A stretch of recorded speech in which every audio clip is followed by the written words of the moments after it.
Here's my definition of the top. Look, it's any position where you take responsibility for a group with a mission to fulfill. It's any job, any role, any position. You take responsibility, you feel it, and you own it, and it's a group that has an important mission to fulfill.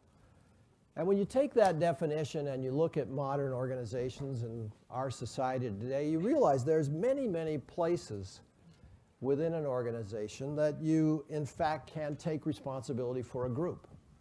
Most of us start our working lives working for ourselves and are responsible for our own work. But pretty soon, you already have, or I know you will be responsible for a group of people, a team of people, of their work. And that group may change over time to become a group of other managers who in turn have their own teams. Or your group may be a group of a business function or corporate function like HR or strategy or finance. It may be a business where you've got a group of customers and employees and you've got products and a geography to cover. In bigger organizations, it might even be a group of businesses. It might even be an entire enterprise. There are lots of tops that are possible. I left the GSB a little over 40 years ago, and I worked for 4 big institutions.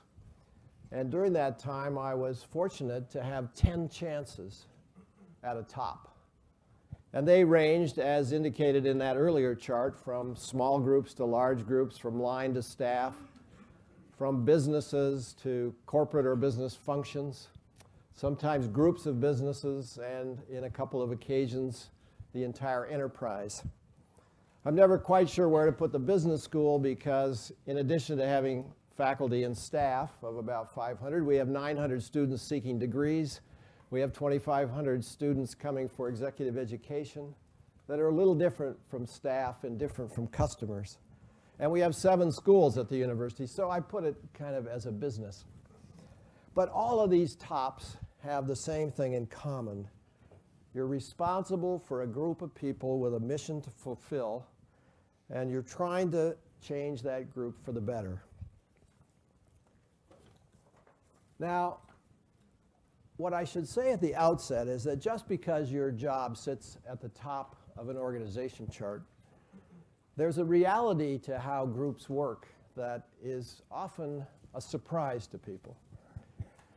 For example, 10 years ago, when the GSB Dean Search Committee, almost 10 years to this month, invited me to be the dean, and I accepted that invitation, they presented me with a T-shirt that had the following diagram across the front.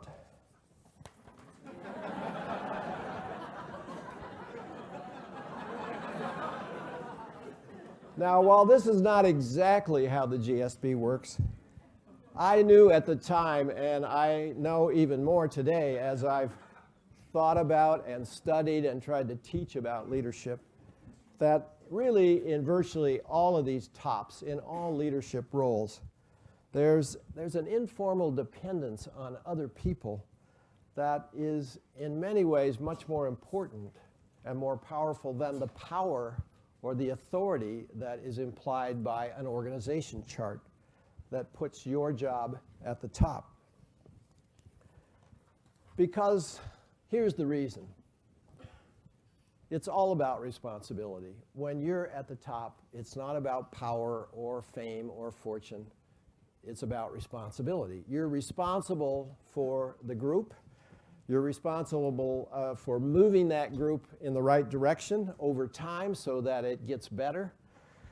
And you're the only one that has that total responsibility across all dimensions, all parts of the group, how the group acts, how it thinks, how it feels, how it performs.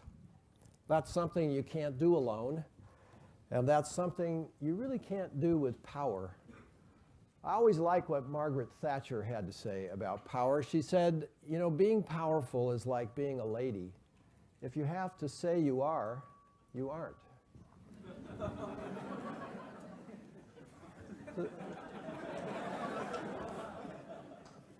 I thought that would sink in a little bit. But that's what the top is all about. It's about responsibility. It's about 24/7 responsibility for the group with what Abram Zalesnik called an impelling need to do better.